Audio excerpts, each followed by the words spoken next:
Very welcome, grade 11s and grade 12s, because the work that we're going to do today, you're also going to be writing exams in matric. So although we're doing it in grade 11, remember you're going to have to revise it again in grade 12. Alright, we're busy with electrostatics, and in my previous video we looked at the law of Coulomb that states between any two electrostatic charges there will be a force, and that force is directly proportional to the product of the two forces and irreversible to the distance between them. Okay, so that was Coulomb's law. Today we're going to look at electric fields. That means that when I have something that I'm charging, let's say I've charged this bowl, of course it's aluminium foil that I've covered over my son's soccer ball. If I have now charges here, let's say I charge this thing and it's very negatively charged. What they've discovered, what we cannot see with our eyes, is that surrounding this charge is an electric field. And we're going to now look at formulas to determine the strength of that electric field. Now you can already know, I'm sure you do, that the further I go away from the charge that is responsible for the electric field, the further I go away, the weaker the electric strength, the electric fields will be. And the closer I go, the stronger. Okay, but first let's start and say, what is an electric field? Now, an electric field is a region of space in which an electric charge experiences a force. So what does it mean? Now I'm going to say, okay, you know what, I think this thing is charged, but I'm not sure. So what do? I bring a small charge, like we call that a test charge. I'm going to bring a test charge in the vicinity of this thing and let go of it. And if that little test charge, and we're always going to choose it as a positive test charge, if that little test charge starts to move, away, I'm going to know this was charged. And because it's moving away and this thing is positive, that means that one would have been also positive. Am I right? So, and if this little thing, if I just drop it here, and it just doesn't, it's not only gravitational force here, but also a strong electrostatic force, then this little thing, if this is positive and that one is negative, will be drawn towards it. And that is how we're going to determine if there is a space or an area where there is electric fields. Now, first things first, you need to know how to draw the electric field. So let's say I would give you a charge and say that is a positive charge. Remember what we say, in which direction is the electrical field going to be? So it's a vector. That means if I put a small little positive test charge there, what is going to happen to the test charge? It's going to move away from my original, and therefore I'm going to draw my lines away from a positive charge. Now these lines are not supposed to cross each other, number one. Number two, it has to be 90 degrees coming from the surface of my charge. And the third mark that I'm going to give for your lines is that you have an arrow for direction. So around a positive charge, my electric field lines would look like this, and around a negative charge, my electric field lines, where is the little positive thing going to go? It's going to be attracted towards the negative. So that little positive small charge of mine is going to be drawn towards the negative charge. So there's going to be my lines. Remember, they can't cross each other. They have to be touching the surface, and I do have to have an arrow and about 90-degree angle. Now you're also going to have to draw in the electric field lines with these two charges. Now let's say I've got two positive charges, there and there, and you will have to draw in the electric field lines. Now remember, we can't see it. So this is just for us to show there is something. There is a field where a small positive test charge will experience a force, an electrostatic force. But we know now already that these two are going to repel each other. So I know that these two are not going to be drawn towards each other. They're going to push apart, so away from each other. So I'm going to start drawing my lines according to that. And I'm always now going to draw it with a bit of a curve, because that positive is going to push those lines, electric field lines, away. So they're going to have a bit of a curve. The same going to go from here. So again, 90 degrees starting there and away from each other. Now they haven't crossed. I did start straight on the surface. It is about 90-degree angle. And what is the third mark? The direction. And in which direction is our field lines? When it's two positives, it's going to be always away from the positive. So my lines is going to look like this. So away from the positive. And there we've got my 3 marks. Okay, what if this one is a positive and a negative? So how's my electric fields now going to look like? Okay, so I've got my positive here, my negative there. Now they're going to be drawn towards each other. So my lines are going to go from there all the way to there, 90 degrees, it's coming out and in, and again a bit of a curve there. And we always say you should have at least 6 field lines drawn in.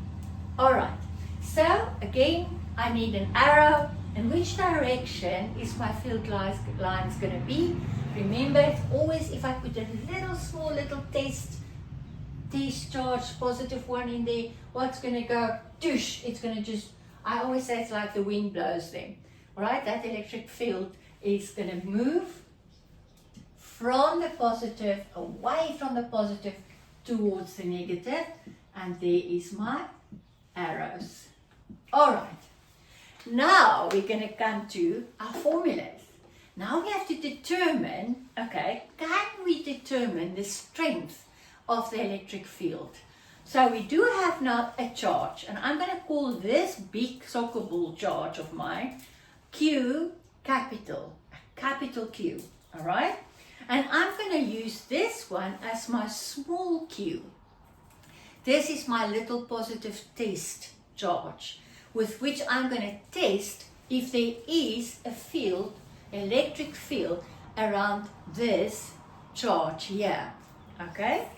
So firstly, we're now going to say, okay, per definition, we're going to say that the electric field at a point is the electrostatic force experienced per positive unit charge. What does it mean? It means that if this is my charge, my Q, this one is responsible for the field. Then if I do put a little small positive test charge there, then the electric field strength at that point equals the force, the gravitational force that small little positive Q is going to experience. So this has got now nothing to do with the big one that is actually responsible for the field. We're now just going to look at the small one and say, okay, if this has got a strong, if this is moving with a force like douche, wow, then there must have been a very strong electrical fields there. If this is just going, then it is a weak electric field. All right, so the field strength at a point is the electrostatic force experienced per unit positive charge at that point. So So if we look at this formula, we can now also see, so we're going to use capital E for electric fields equals force, and we know that force we measure in newtons, and the small positive test charge we measure in coulomb. So there is my new unit for electrical field strength. So the strength of electrical field, so we're going to measure that, take the coulomb to the top, and it's going to be newtons per coulomb. So electric field is not the same as electrostatic force. So that's very important. If I talk to my matrics, they would always say to me, "Man, I confused the two."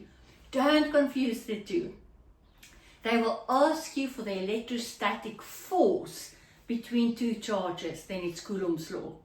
Or they will say to you, what is the strength of the electric fields a certain distance from a charge? And the moment it's electric fields, then it's capital E. And we measure that in Newton per Coulomb. All right, so that is my first quotation. So we're going to use that formula. We can either look at what? Now, again, here. So I've got the big Q, that's the one that is forming the electric fields. And I've got the small q over here, that is the small test charge that is going to experience the force. You know, it's going to either go this way or either go that way. Okay, but now we're going to determine another. Isn't it true from Coulomb's law that we said that electrostatical force between two charges equals K, the charge of Q1, and Q, the small q over here, the two charges is Q and small q, divided by R squared, the distance between them. Yes, we do have that as coulombs, the force between those two. But we've just stated, per definition, that the electrical field strength at a certain point equals the force, the electrostatic force, experienced per your positive small q, per that positive test charge. And if I now manipulate this formula, it looks like this, F equals E Q. But I've got an electrostatic force here of F, and I've got electrostatic force there. So then I can say, okay, but those two then equal each other. So that would mean I can put that F, I'm going to just substitute that F with EQ. Okay, EQ. And I hope you see what's going on here. What's going to happen here? I can now say that Q and that Q is going to cancel each other out. And there I have a new formula for E, electric field strength, that says E equals, now the small q is already cancelled now out, so I'm only going to be left with K, the constant of Coulomb's law, times which Q is now here? The charge that is responsible for the field, not the test one, divided by R squared. What does that mean? That means it depends if I put my test a certain distance from a charge. That distance is of course going to play a role. So now I have a second formula, which is the one we're going to actually use the most, which says if I have the value of the charge, so they do give me the charge that is responsible for the electric fields around it, so it's this big one. I've got that big one, I've got the charge, let's say 3 coulombs, okay? And I do know how far I am moving away from it or towards it, that I can determine the strength of electric fields there by saying E equals K, Q, the charge of the coulomb, divided by how far in meters, not millimeters, not centimeters, because now it's small things. They're probably going to give it to you in centimeters, all right? Remember to change it to meters. So I've got two formulas. I can either work out E with this formula, or I can work out electric field strength with the force that that small test experiences. Now guys, always, because we've got to do here with, again, a vector, you're going to first draw yourself a little diagram to show the vector, especially if there's two different or even three different charges. So let's say here's a charge and here's another charge, and I'm going to place a point P on the same line as them. Then it means there's going to be a net electrical field. Why? Because this charge is going to have an electric field around it, and this charge is going to have an electric field around it. And so I have to see, do those two, the electric fields of both those two, work in the same direction? Then I'm going to add them. But if this one works in the opposite direction, the field lines, as this charge over here, then I'm going to say, okay, the net electric field strength is that one minus that one to get the direction. Alright, so we're going to look at examples, but basically just in this video, I just wanted to show you what is electric fields. It's a point in space where a small test, and it's always a positive small test charge, going to experience a force, either away or towards it, depending on that charge. The test charge, always positive, even if they don't say that in the question. So we've got that formula, E equals newtons per coulombs, or we've got E equals kq over r squared, but we're still going to use the unit Newton per coulomb. And that is the two formulas we're going to use to work out electric field strength. Alright, in my next video I'm going to do a typical example of how such a test question or a question in your exam papers is going to look like. Alright, you can do this. Believe in yourself.